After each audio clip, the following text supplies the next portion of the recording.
Halo semua, perkenalkan nama saya Sitalo. Bagaimana kabar kalian semua?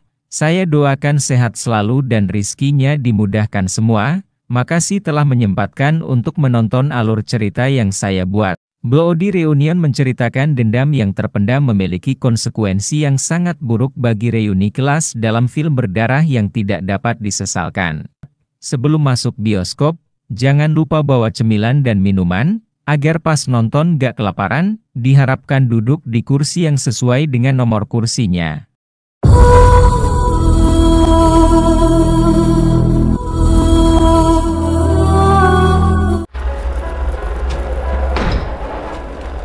Film diawali ibu hamil yang main air di tepi pantai, dengan 4 anak lain. Lalu ibu mengalami pendarahan dan dibawa ke rumah sakit, dan melahirkan anak.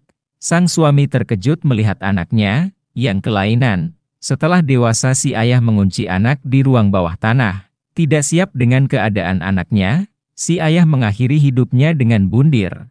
Istri pun hanya pasrah.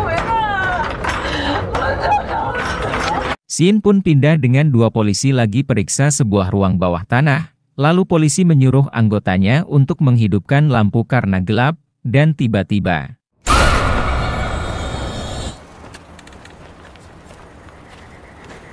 yang selamat hanya 2 orang aja dalam kasus pembunuhan ini. Salah satunya sudah sadar. Polisi langsung menuju ke ruang korban. Lalu anak buahnya mengabarkan kalau keluarga itu ada merawat anak cacat yang dikurung di bawah tanah. Tapi dia sudah tidak ada di rumah, dan dia berusaha mencari anak itu.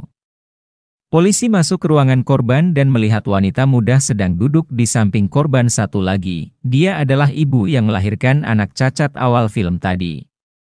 Wanita muda ini bernama Mija. Karena Mija tidak berbicara sepatah kata pun, polisi meninggalkan sapu tangan, dan bilang nanti malam dia balik lagi. Lalu Mija berbicara dan menceritakan apa yang terjadi sebenarnya.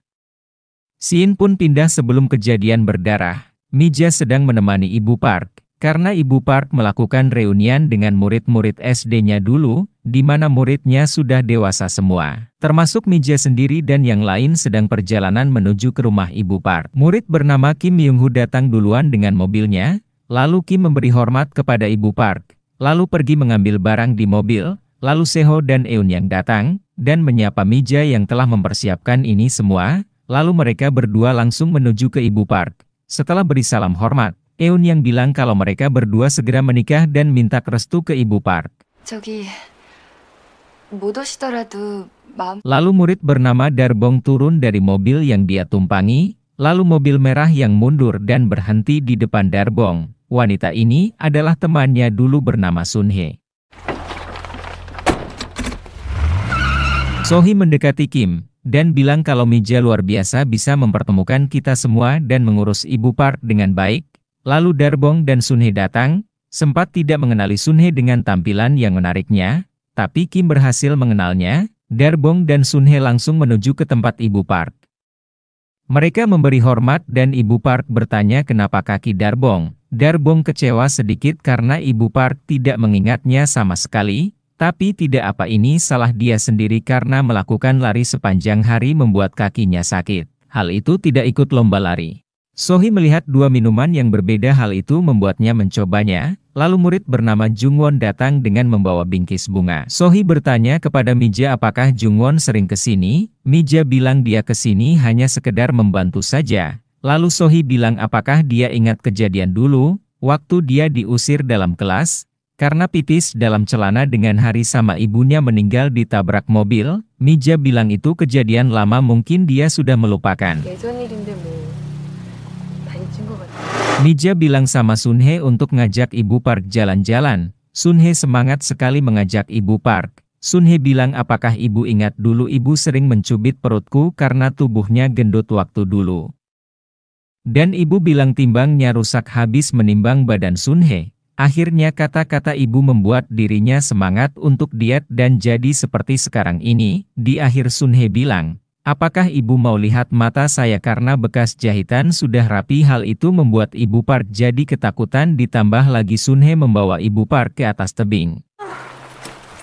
Sohee bilang kita akan merayakan ini semua untuk kesembuhan Ibu Park. Ketika mau tiup lilin, Ibu Park kesusahan dan tiup oleh Sun Hye, dan Darbong bilang cepat bersulang karena dia sudah lapar.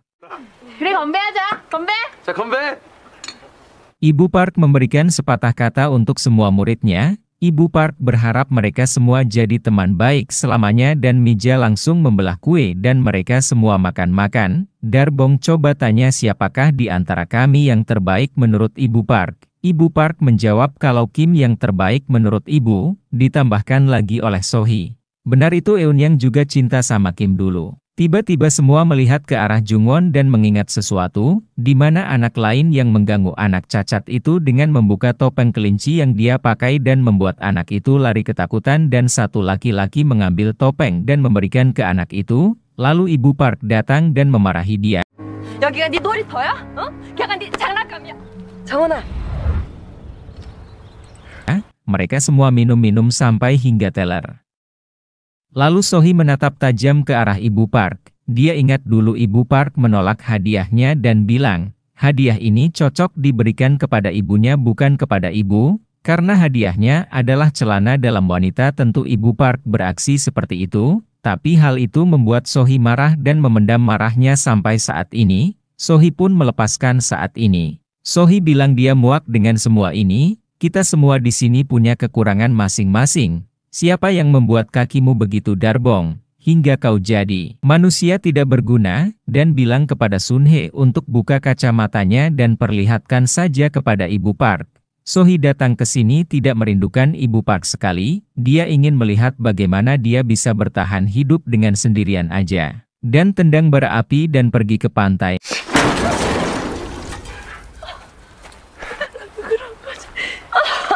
Dalam rumah Kim, Darbong, Sun Hye dan Jungwon bertanya, apakah kalian ingat tentang anak yang dikurung bawah tanah itu? Apakah kalian berpikir dia masih bisa hidup? Mija minta tolong sama Eunhyang untuk membersihkan badan Ibu Park dulu. Sebelum minum obat, di kamar mandi Eunhyang ingatkan waktu kelas 6 di hari guru, Eunhyang memberikan hadiah kepada Ibu Park. Karena tidak punya uang untuk membeli hadiah bagus, Eunhyang membuat kartu ucapan saja. Hal itu membuat Eunhyang jadi malu, karena Ibu Park sepelekan hadiah dari Eunhyang.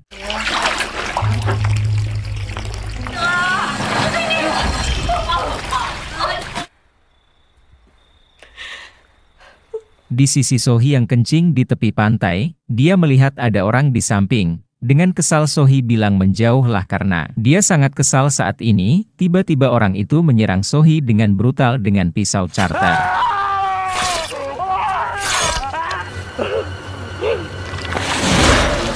Sohee sudah terikat dengan keadaan yang mengerikan, lalu seseorang memotong pisau charter kecil-kecil, lalu dimasukkan ke dalam mulut Sohee yang sudah ditahan untuk terbuka, dan disiram pakai air membuat pecah pisau masuk ke dalam perut Sohee dan langsung lewat. Eunhyang coba tanya Sohee kepada Darbong. Darbong tidak melihatnya dan bilang dia akan kembali sendiri nanti. Eunhyang pergi ke tepi pantai untuk merokok bentar. Eunhyang melihat ke arah rumah dan melihat ada bayangan orang di kamar dia tidur. Merasa itu Sohee, dia langsung menuju rumah. Sampai di kamar Eunhyang melepas bajunya dan langsung tidur di sebelah Sohee. Karena Sohee diam aja, Eunhyang coba membuka selimut yang menutup Sohee. Setelah dibuka, Eunhyang hanya melihat bantal guling dengan topeng kelinci dan tiba-tiba ada tangan di bawah ranjang. Setelah sadar, Eunhyang langsung melihat Sohee yang terikat lakban dengan keadaan mengenaskan. Eunhyang pun sadar kalau dia sudah terikat lakban juga di kursi. Lalu psikopat bertopeng mendekati Eunhyang dan mengklik matanya, hingga Eunhyang tidak bisa berkedip sama sekali dan lewat dengan mata melotot.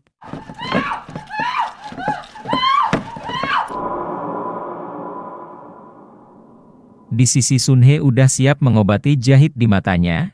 Lalu dia melihat Kim berjalan ke arah pantai dan pergi menyusul. Darbong bangun dari tidur. Darbong melepaskan perban di kakinya, dan memukul kaki berkali-kali karena hal ini membuat dia jadi orang tidak berguna. Darbong langsung pergi ke kamar Ibu Park, dan bilang, apa ibu tidak ingat sama sekali? Ibu saya membelikan sepatu baru yang murah untuk lomba lari hari itu. Ibu menyuruhku lari setiap hari membuat sepatu itu rusak. Ibu juga menamparku karena kalah dalam lomba itu. Ibu Park hanya bisa menangis dengar cerita dari Darbong. Tiba-tiba Darbong melihat orang bertopeng kelinci di luar rumah, tapi Darbong malah keluar rumah menuju ke dalam hutan. Tidak butuh lama Darbong dihantam hingga pingsan.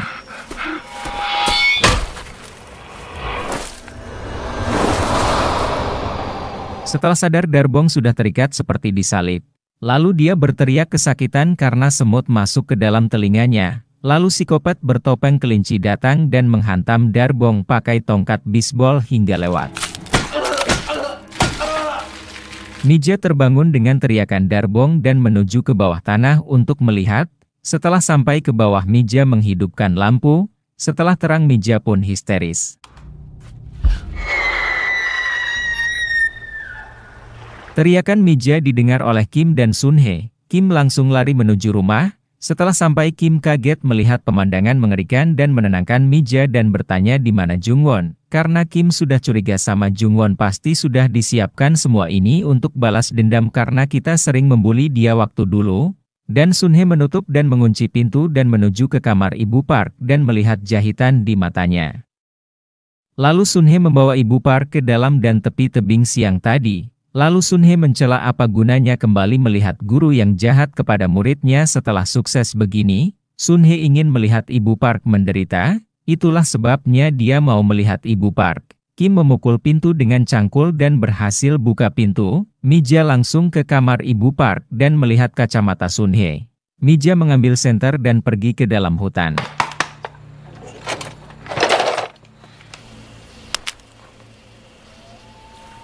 Sunhee pun sudah muak dengan semua ini lalu mendorong Ibu Park ke bawah tebing. Tiba-tiba Mija datang tepat waktu, langsung menghentikan Sunhee. Dengan perlawanan Mija Sunhee berhasil kalah dan jatuh ke bawah tebing.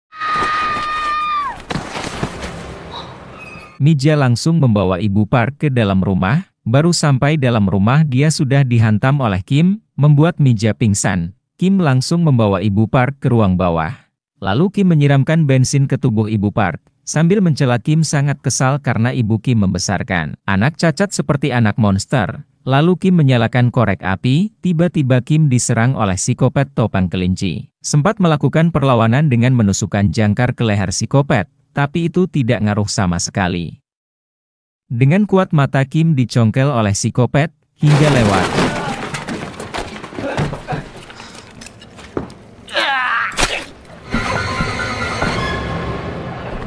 Lalu psikopat membuka topeng kelinci, terlihatlah wajah dari Jungwon. Kenapa Jungwon melakukan ini semua karena Jungwon dibuli oleh mereka semua, termasuk Ibu Park sendiri. Ketika menghabisi Ibu Park Mija larang Jungwon lakukan itu, lalu Jungwon pun berhenti Mija langsung meluk Ibu Park. Shin pun balik di rumah sakit. Polisi sempat bertanya di mana Jungwon sekarang, Mija menggelengkan kepalanya. Polisi bilang ke anggotanya, pelakunya bernama Jungwon, yang satu sekolah dengan para korban. Mija duduk di bangku tamu, lalu melihat perawat lagi dorong pasien lain dengan kursi roda, dan melihat dua polisi di ujung lorong. Terlihat kalau Mija lagi berpikir, polisi dan anggota lain sampai di tempat Jungwon. Polisi langsung masuk paksa dengan dobrak pintu.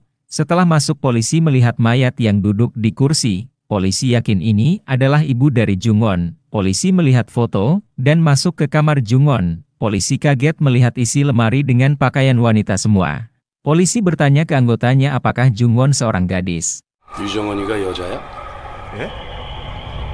Polisi langsung pergi menuju rumah korban. Lalu anggotanya berikan informasi, kalau tidak ada murid bernama Mija di kelas mereka. Mereka melakukan ini setiap sekali setahun. Hasil forensik sudah keluar. Mereka semua mati karena diracun sebelum dibunuh. Polisi pergi ke rumah korban untuk mencari bukti. Polisi melihat kue yang potong Mija sudah dihinggapi oleh lalat dan banyak obat-obat aneh. Bisa dilihat kejadian sebenarnya Mija sudah mempersiapkan semuanya, dengan meletakkan minuman hitam yang diminum oleh Sohee. Selesai main piano Mija pergi keluar sambil membawa pisau. Tepat di depan Ibu Park. Mereka semua muntah darah akibat keracunan, lalu Mija keluar membantai mereka semua di depan Ibu Park.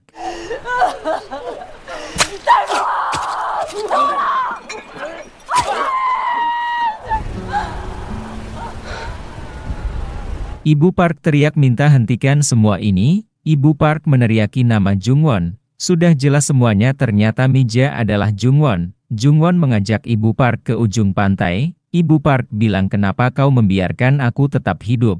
Jungwon bilang akan sia-sia membunuhmu kalau mereka semua masih hidup. Itulah sebabnya Jungwon melakukan ini semua. Di mana yang pipis dalam celana itu adalah Jungwon, tapi tidak itu adalah hari pertama dapat Jungwon dan cerita Darbong adalah Jungwon terjatuh. Ibu Park langsung menampar Jungwon, dan timbang rusak adalah Jungwon juga. Dan kartu ucapan itu adalah Jungwon, karena setiap malam ibunya menulis, intinya Jungwon dapat perlakuan buruk oleh Ibu Park dan teman-teman lainnya. Ditambah lagi ibunya kecelakaan mobil, hal itu membuat Jungwon merawatnya di rumah sendirian. Setelah dewasa ibu Jungwon meninggal, hal itu membuat Jungwon sangat sedih, dan merencanakan semua ini, karena Jungwon sendiri yang tidak sukses. Teman-temannya pada sukses semua. Di akhir film Jungwon meninggalkan Ibu Park dan melompat ke laut.